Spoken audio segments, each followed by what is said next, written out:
When you actually get to this decision point where the coach narrows down the field and you know who your squad is going to a world event, when you get that call, every ounce of emotion that you put into the pathway to get to that point suddenly pours out of you in ways that you think you can predict, but you certainly cannot. And that you're about to embark on something that changes the trajectory of your life forever. Hi, Aly. Thanks so much for hanging out with me today. Yeah, thanks for having me, Maddie. Great to be with you. I'm so excited to talk about the Women's World Cup, which is quickly approaching, kicking off July 20th. I want to start out talking Team USA. The roster is in. It's a mix of veteran talent and a lot of newcomers. Tell me about the makeup of this team, and do you think it puts them in a good position to succeed? Yeah, I mean, look, I think the consistent theme across a lot of the top teams in the world right now is that there's injuries, which actually means a lot of opportunity for that next generation, maybe in an expedited fashion that they weren't expecting. So I think you're seeing that across US team. When you look at the average age across this roster, Maddie, it's actually quite similar to what they had in 2019 when they won the World Cup. So they're going for that three-peat, and I think they're primed to make a deep run in this tournament. Having said that, that means these young players have to step up because you're going to have like a Trinity Rodman step into the fold. She might be in a starting position. Sophia Smith, arguably the top talent right now on this U.S. roster, and has a massive opportunity in front of her to announce herself on the world stage alongside some of the more familiar names, as you know, Maddie, Alex Morgan, Megan Rapinoe, the players that have been in for the long haul. Thank you for that rundown. I feel like I learned a lot there. You mentioned it. The USA is going for the three-peat. What are the biggest obstacles the team is facing this year compared to the past two World Cups? It's interesting. The demand on the players is much higher now than it was 2 World Cups ago.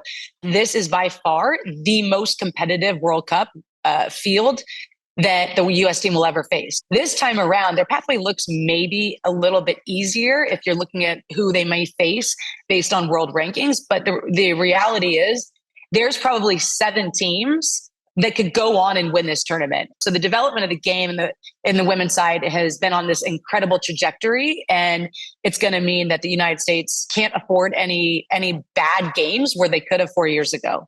So interesting. I wanted to quickly jump back and talk about the newcomers. I spent a lot of time the other day watching the FaceTime calls that Vlatko made to the players to tell them they were selected for the team. They were crying. I was crying watching those videos. Explain why there's so much emotion in that moment. And what was your memory of that experience when you were selected to a World Cup team? Yeah, I have a few, thankfully. But when you actually get to this decision point where the coach narrows down the field and you know who your squad is going to a world event, it's a massive moment for the group because if you're on that edge, if you're on the cusp, if you don't know if you're in or you're out, you suddenly flip a switch to being a bit less self-focused and being now about the goal of the team and the unit, and that you're about to maybe embark on something that changes the trajectory of your life forever. So when you get that call, every ounce of emotion that you put into the pathway to get to that point suddenly pours out of you in ways that you think you can predict, but you certainly cannot.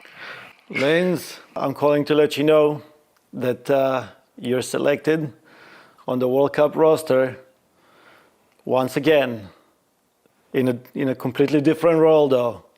Okay, very, very happy for you, and glad to see you grow in the role that you have for this team.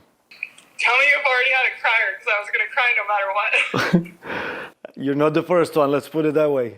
Thank you, Vlatko. All the emotion that you bottled up and that you kept inside to keep you on course, to keep you as part of the squad, to keep you driving towards that end goal, it is a cathartic release when you get that call. It was really something watching those players get nervy when they saw Vlatko on the other side of the FaceTime call, yeah. Someone they know so well.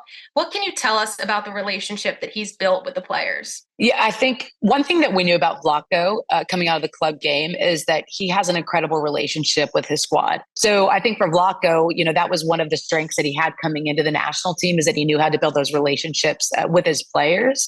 And the U.S. will be able to look back and say, that relationship, that foundation that we had with our manager, that was the X factor. I wanted to talk to you about the news that FIFA is guaranteeing pay directly to the players for the first time ever. How important do you think this step is in the larger conversation surrounding equal pay for female athletes? I think it's a massive statement that not only is FIFA willing to invest back into these teams and into the federations that will help continue to support women's football, but they're going to be rolling big into this World Cup to brand it, to monetize it, and that's a shift in a mindset, I think, and that's why it's so important. And that is going to be, I would say, the foundation for which we can now continue to drive forward the conversation on equal pay at large. It's always been an argument of, is it a moral issue? Is it a business issue? Well, now we can start to have the business conversation around why this makes sense beyond the fact that these players deserve equal pay and they deserve equal opportunity. So I think both are incredibly important pieces, important levers for us to pull as we have a dialogue that is hopefully progressive for women. Totally agree. I want to talk about you for a little bit. As a former player, two-time Olympic gold medalist, I should mention, you see the game from a completely different perspective from the rest of us. How do you think you incorporate that into your broadcasting career? I think the beauty of the game is the ability to articulate maybe what isn't seen. And so being able to speak to that, I think, as a broadcaster and share that vision with the audience is really important, especially an audience that may be new to the sport. For me, that's what I pride myself on as a broadcaster, is to be able to break down the game to a simplistic level. So the complex seems very obvious, if that makes sense. You're doing a great job of it now, talking to me. Kind of a fun one for you. How does your game day routine as a player differ from your game day routine as a broadcaster? Very different, actually. As a player, to be fair, Maddie, I was such an earlier generation that I probably never got this totally right as a player. For me, I was trying to always reserve my energy. I didn't want to walk too much on a game day. I wanted to try to meditate so I get the right frame of mind before I head out to the field so things are clear. As a broadcaster, very different. I get up, I have to have a workout, get moving, get that emotional release, that energy out, so then I can be actually calm when I'm speaking to the audience and when I'm trying to break down a game. And so that helps me get into a place or a space, at least, where things seem much more at ease and digestible.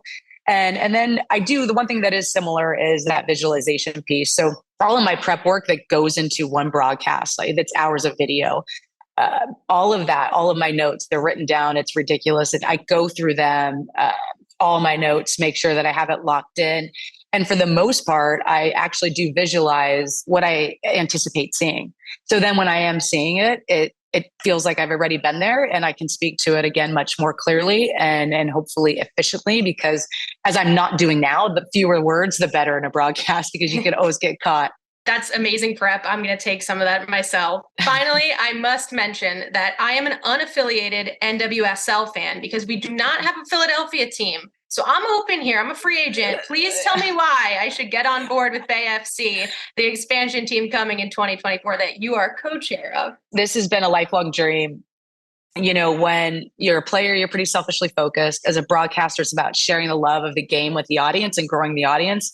Now, this is probably the most impactful moment in, I think, a lot of our careers. I'm alongside 3 other previous soccer players in this endeavor, and that's to leave a lasting legacy. And this is our vision from day one, 2.5, 3 years ago, was to build a brand that can prove and shake up the sports landscape and prove that we can be one of the top global brands in a very crowded marketplace of men's sports brands. So that is the thesis, and that's what's really set us on this pathway. Players deserve to be at front and center in every decision that we make, and they deserve to have their own dedicated game day stadium. Those are all part of what we hope to build in the Bay Area. The training facility will happen immediately, stadium further down the line. But at the end of the day, we want these players to have a home. So this is about creating leaders. This is about putting them in a position to excel in the prime of their career, but then go out and hopefully leave an indelible mark on the world well past their playing days. So Bay FC is where it's at, Maddie. We're taking all fans around the world. We are for everyone, and you're next in line. I think I'm sold, and I think you sold a bunch of fans, future fans watching this episode as well. We'll be watching you on Fox and Fox Sports 1 this summer. Aly, appreciate the time. Safe travels down under. Thank you so much for joining me today. Thanks, Maddie. Great to be with you. And go Bay FC. whole world is wondering, what's it going to take to stop this U.S. team? Easy, love. We mark Alex. What about Rose? Or Trinity? Poor bloody Rapinoe. Rapinoe scores! We could get younger players. They already did that. Go, Smith! We have veteran experience. Listen to what you're saying. That is a world-class combination. Their flights could get canceled. Seriously? We can steal their place.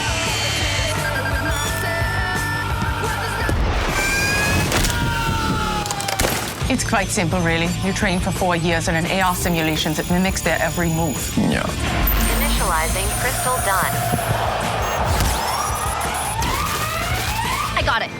We go back in time and stop them from ever playing soccer. It's a great game. You'll love it. Wait, are you just describing the plot of Terminator?